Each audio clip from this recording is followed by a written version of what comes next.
बेतरतीब जिंदगी, कभी ना खत्म होने वाली एक्नी, उलझे हुए बाल, बालों का गिरना, वैक्सिंग करें, शेविंग करें या फिर एपिलेटर यूज करें, देसी गर्ल्स के प्रॉब्लम्स बहुत ज्यादा हैं। लेकिन सेल्फ केयर सिर्फ एक्सपेंसिव ट्रीटमेंट से नहीं होती। आज की ये वीडियो एंड तक देखने के बाद आपको पता चल जाएगा कि बजट में रहते हुए अपने आप को इजीली संवारा जा सकता है। So let's start. Desi girl self care on a budget. सबसे पहले अपनी लाइफ को ऑर्गेनाइज करना स्टार्ट करें। गर्ल्स, जब तक आपकी जिंदगी में ऑर्गेनाइजेशन नहीं आएगी ना, तब तक आप अपनी सेल्फ केयर पे तवज्जो नहीं दे सकते। तो सबसे पहले अपनी चीजों को ऑर्गेनाइज करना स्टार्ट करें। Uni going girls, college girls, working girls, आप सब अपने बैग में एक हैंड वॉश लाजमी रखा करें, छोटे साइज में, साथ ही एक हैंड सैनिटाइजर, ताकि आपके पास पानी अवेलेबल ना भी हो तब भी आपके हाथ साफ रहें। बिल्कुल इसी तरह पीरियड्स का कुछ पता नहीं होता, इसलिए अंडरवेयर लाजमी अपने पास रखा करें किसी भी इमरजेंसी की कंडीशन में। फिर आपने रेगुलर पैड्स की जगह पैम्पर्स अपने पास रखने हैं। हैवी फ्लो को बहुत इजीली मैनेज करते हैं। एक बेबी पैम्पर को कैसे पैड में कन्वर्ट किया जाए, इस पे ऑलरेडी वीडियो बन चुकी है, बहुत आप लोगों ने लाइक की, उसका लिंक डिस्क्रिप्शन बॉक्स में डाल दूंगी। जिन लोगों ने नहीं देखी हुई लाजमी देखें। इन चीज़ों को सेपरेटली एक छोटे से पाउच में रखें। पाउच या तो खुद सिलाई कर लें या फिर आप दराज से परचेज कर लें। मैंने ये पाउचेस दराज से परचेज किए हैं, बहुत ही अफोर्डेबल। उसके बाद एक इमरजेंसी किट अपने पास रखें, जिसमें एक नेल कटर हो। गर्ल्स, आपको पता है जब आपको इस तरह की किसी चीज़ की ज़रूरत पड़ जाए और आपके पास ना हो, आपका पूरा डे डिस्ट्रॉय हो जाता है। इसलिए अपने पास ये चीज़ें लाजमी रखें। एक छोटी सी कैंची, फिर एक सुई और धागा, ये तो कभी भी ना भूलें, क्योंकि कुछ पता नहीं होता कब इन चीज़ों की ज़रूरत पड़ जाए। और नेल फाइलर, ये ऑप्शनल है।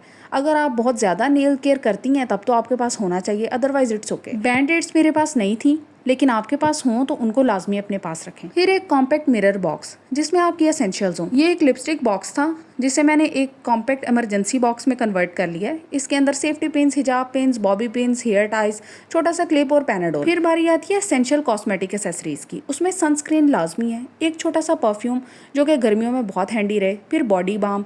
ये बॉडी बाम मैंने टेमू से परचेज किया और बहुत अच्छी है, बहुत अफोर्डेबल भी थी। इस वक्त टेमू की प्राइसेस बहुत ज़्यादा इंक्रीज़ हो गई हैं, तो इसलिए अब तो मैं इसको रेकमेंड नहीं करूँगी, अदरवाइज बहुत अच्छी है अगर आपको रेगुलर प्राइस में मिल जाए तो। फिर एक टिंटेड लिप बाम जो नेचुरल पिंक कलर भी दे लिप्स को। इसके बाद एक हेयर टाई, हेयर क्लिप और कॉम्ब। बेबी वाइप्स बिल्कुल ना भूलें। अगर आपको अचानक पीरियड्स आ जाएं, आपके पास पानी अवेलेबल नहीं है, तो आप इजीली इससे क्लीन कर सकते हैं अपने आप को। ये सारी चीज़ें आप एक छोटे से पाउच में रखें। ये देखिए कितना क्यूट पाउच है, मैंने दराज से परचेज किया था, इसका लिंक डिस्क्रिप्शन बॉक्स में डाल दूंगी। और इसमें ऑलमोस्ट ये सारी चीज़ें आ जाती हैं और बैग में जगह भी नहीं लेता। तो हमारा असल मकसद ये है कि हमने बैग में हर चीज़ रखनी भी है और मैस भी क्रिएट नहीं करना, तो इसलिए हर चीज़ को एक सेपरेट पाउच में रखें। जैसे ये आपका कॉस्मेटिक पाउच हो गया, तो इससे पिछला पाउच जो था वो आपकी इमरजेंसी किट थी। इस तरह हर चीज़ को सेपरेटली ऑर्गेनाइज करके रखें। ये हो गया आपका कॉस्मेटिक पाउच तैयार। फिर बारी आती है टेक एसेंशियल्स की। उसमें एक चार्जिंग केबल और ओटीजी मस्ट है। फिर एक छोटा सा पावर बैंक जो हैंडी हो, क्योंकि आपको नहीं पता आपकी बैटरी कब डाउन हो जाए और आपको ज़रूरत हो। ईयरफोन्स अपने पास लाजमी रखें। अब इन सब चीज़ों के लिए भी एक एक्स्ट्रा पाउच, जिसमें ये सब कुछ ईजिली आ जाए। ये पाउच भी मैंने पिछले पाउच की तरह दराज से परचेज किया था। इन दोनों चीज़ों का लिंक डिस्क्रिप्शन बॉक्स में डाल दूंगी। गर्ल्स, आपने मुझे कमेंट पे लाजमी बताना है कि आप अपने बैग में कौन कौन सी चीज़ें रखती हैं। उसके बाद आपकी स्टेशनरी, जिसमें एक दो पेन्स, एक हाइलाइटर, एक छोटा सा नोटपैड और स्टिकी नोट्स हों तो वो भी बहुत अच्छे हैं। फिर इमरजेंसी स्नैक्स, जिसमें फ्रेश अप मस्ट है, क्योंकि फ्रेश अप ब्रेथ फ्रेशनर के तौर पे काम करती है। बाकी आप कोई बिस्किट या कुछ भी कोई प्रोटीन स्नैक्स रखती हैं तो वो रखें। Okay, next water bottle. अब वाटर बॉटल एटलीस्ट 2 लीटर्स की अपने पास रखा करें। फिर वॉलेट को बिल्कुल भी नहीं भूलना। इसके अंदर आप अपने पैसे रखें, कार्ड्स रखें, आईडी कार्ड चाहिए, यूनिवर्सिटी कार्ड चाहिए, कुछ भी, वो सारी चीज़ें आपके वॉलेट में होनी चाहिए। और छोटा सा वॉलेट हो जो बैग में ज़्यादा जगह ना ले। ओके, सबसे इम्पॉर्टेंट चीज़ है अपनी सेफ्टी की चीज़ें। एक पेपर स्प्रे अपने पास लाजमी रखें, ताकि अगर कोई बंदा आपको फॉलो कर रहा है तो आप अपने आप को प्रोटेक्ट कर सकें।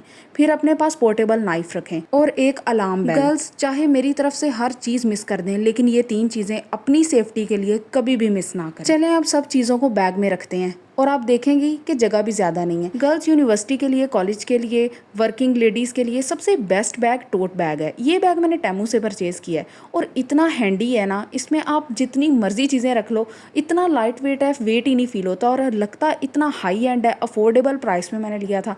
ऑब्वियसली इस टाइम टेमू की प्राइसेस बहुत ज़्यादा हाई हो चुकी हैं, तो अब तो पता नहीं ये कितने का होगा, लेकिन जेलबरी से भी बहुत अच्छे बैग मिल रहे हैं। कैनवस बैग्स भी बहुत अच्छे होते हैं, स्पेशियस होते हैं और लाइट वेट होते हैं। असल में ना लाइट वेट होना बहुत ज़रूरी है, क्योंकि चीज़ें ज़्यादा होती हैं, तो अगर बैग का अपना वजन ही बहुत ज़्यादा होगा तो फिर बात नहीं बनेगी, आप at the end of the day बहुत थक जाओगे।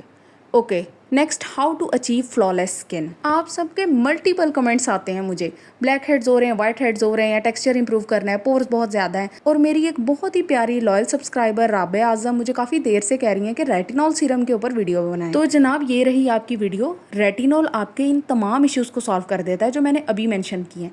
सिर्फ इसको लगाने का एक स्पेसिफिक तरीका है। सबसे पहले आप या तो स्किन ए क्रीम ले लें जो कि बजट फ्रेंडली है, अदरवाइज रेटिनॉल सीरम लेना है तो ऑर्डिनरी का ले लें, वो काफ़ी महंगा पड़ता है। आपने पी साइज अमाउंट लेनी होती है, एक मटर के दाने से ज़्यादा ना हो। उसके बाद इसको हमेशा रात के वक्त लगाते हैं, दिन में इसको बिल्कुल नहीं लगाते। सनस्क्रीन के साथ इसका कोई कांटेक्ट नहीं होना चाहिए, सन के साथ कोई कांटेक्ट नहीं होना चाहिए। और जब आपने रेटिनॉल यूज़ करना है तो फिर आपने दिन में SPF 50 एटलीस्ट लाजमी यूज़ करना है। सनस्क्रीन बिल्कुल नहीं भूलनी आपने। फिर सबसे इंपॉर्टेंट चीज़ जिसकी वजह से लोग रेटिनॉल से डर जाते हैं, भाई शुरू में ना आपकी स्किन एक दफ़ा सही वाला पर्ज होगी, आपकी स्किन के ऊपर बहुत ज़्यादा एक्नी भी हो सकती है, स्किन शेड हो सकती है, स्किन में रेडनेस हो सकती है, पिंपल्स निकल सकते हैं। मतलब जितने भी आपके स्किन के इश्यूज़ हैं ना वो एक दफ़ा टोटली बाहर आ जाएंगे खुल के। उससे आपने डरना नहीं है। फिर आहिस्ता आहिस्ता 15 दिन के बाद आपकी स्किन रीजनरेट होना शुरू हो जाएगी। और महीना जब आप यूज़ कर लेंगी ना तब तो आप देखना आपकी स्किन, आपको लगेगा ही नहीं कि मेरी स्किन है, इतनी चेंज हो जाएगी और इतनी अच्छी हो जाएगी। एक ज़रूरी बात, अगर आप दूध पिला रही हैं बच्चे को या फिर प्रेग्नेंट है तब आपने रेटिनॉल बिल्कुल यूज़ नहीं करना। ओके, उसके बाद मुझे कमेंट्स आते हैं कि भाई हमें बताएं कि वैक्स अच्छी है या फिर एपिलेटर। तो भाई वैक्सिंग जो है ना वो थोड़ा सा पेनफुल प्रोसेस है, लेकिन अगर आपको इनग्रोन हेयर्स का इशू है, टैनिंग है बहुत ज़्यादा, तो फिर आप वैक्सिंग ही करवाएं। आप एपिलेटर की तरफ ना जाएं, क्योंकि वैक्सिंग जो है ना वो आपके बालों को जड़ से बाहर निकाल देती है, स्किन स्मूथ हो जाती है। लेकिन आपको इसके लिए इस प्रोटोकॉल चाहिए पूरा, आपको पार्लर जाना पड़ता है, आपको किसी को बुलवा के करवानी पड़ती है, तो ये चीज़ें होती हैं। ऑन द अदर हैंड अगर आप एपिलेटर यूज़ करते हो तो उसको सिर्फ आपने एक दफ़ा ही परचेज़ करना होता है, फिर आपके इजीली हेयर्स रिमूव हो जाते हैं, कोई हैसल नहीं है, कुछ भी नहीं है। लेकिन इनग्रोन हेयर्स का अगर प्रॉब्लम है, स्ट्रॉबेरी लेग्स हैं, तो ये सारे प्रॉब्लम्स आपके वैक्सिंग से ही ठीक होंगे या फिर 3 ब्लेड रेजर से। एपिलेटर इन चीज़ों को काउंटर नहीं कर सकता। मैं तो सच में बोल बोल के ही थक जाती हूँ, लेकिन ना मुझे आप सबकी हेल्प करके मज़ा बहुत आता है, इसलिए ना मैं अपनी पूरी कोशिश करती हूँ कि जहाँ तक हो सके अपनी सारी इन्फॉर्मेशन आप तक पहुँचा दूँ। तो जनाब आपका एपिलेटर क्विक और ईजी टू यूज़ है, इसके कोई नुकसानात भी नहीं है। ओके, अब आते हैं स्ट्रेच मार्क्स की तरफ। गर्ल्स प्यूबर्टी की वजह से, प्रेगनेंसी की वजह से, हार्मोनल चेंजेस की वजह से बॉडी का वेट जो है वो कम ज़्यादा होता रहता है, जिसकी वजह से स्ट्रेच मार्क्स ऑलमोस्ट हर लड़की की बॉडी पे होते हैं। अब स्ट्रेच मार्क्स का ये नहीं है कि आपने कहना है कि मेरी बॉडी जो है ना वो बहुत ज़्यादा फ्लॉड हो गई है, नहीं। स्ट्रेच मार्क्स हर बंदे की बॉडी पे होते हैं, लेकिन उसे फेड भी किया जा सकता है। सबसे पहला पावरफुल कॉम्बिनेशन है एलोवेरा जेल लें और उसके अंदर विटामिन ई कैप्सूल्स मिक्स करें और तकरीबन 1 महीना लगाएं डेली। जहाँ पे भी स्ट्रेच मार्क्स हैं आपके स्ट्रेच मार्क्स टोटली फेड हो जाएंगे। और दूसरे नंबर पे आप अपनी बॉडी पे रोज़ हिप ऑयल लगा सकती हैं। फिर चलते हैं सबसे बड़े प्रॉब्लम की तरफ, वो है आपका हेयर फॉल। हेयर फॉल्स के इतने ज़्यादा मुझे कमेंट्स आते हैं, आपको पता है मैं आपके साथ तकरीबन हर वीडियो में ना कुछ हेयर की टिप्स शेयर करती रहती हूँ, और कुछ वीडियोस तो स्पेसिफिकली हेयर प्रॉब्लम्स के ऊपर ही हैं, उनका लिंक डिस्क्रिप्शन बॉक्स में डाल दूंगी। लेकिन अगर आपने हेयर फॉल को स्पेसिफिकली टैकल करना है तो सबसे बड़ा कॉम्बिनेशन है कैस्टर ऑयल, कोकोनट ऑयल और रोजमेरी ऑयल। कैस्टर ऑयल और कोकोनट ऑयल आपने एक ही सिमिलर क्वांटिटी में डालना है, जितना कैस्टर ऑयल उतना कोकोनट ऑयल। लेकिन कैस्टर ऑयल और कोकोनट ऑयल के मुकाबले में रोजमेरी ऑयल सिर्फ 10वां हिस्सा होगा। इस ऑयल को मिक्स करके आपने रख लेना है और हर वॉश से पहले कम से कम आधा घंटा अपने सर पे लगा रहने देना, आपका इशू टोटली सॉल्व हो जाएगा। तो वीडियो पसंद आई हो तो चैनल को लाजमी सब्सक्राइब किया करें, कमेंट्स में मुझे बताया करें कौन सी टिप्स आपको सबसे ज्यादा पसंद आई हैं। मेरी पूरी कोशिश होती है कि आपकी कोई एक भी रिक्वेस्ट मिस ना हो। मुझे थोड़ा टाइम लग जाता है, मेरी लाइफ एक्सट्रीमली हेक्टिक और एक्सट्रीमली बिजी है, लेकिन फिर भी मैं आप लोगों के लिए पूरा टाइम निकालती हूँ। तो इसलिए thank you so much for your patience.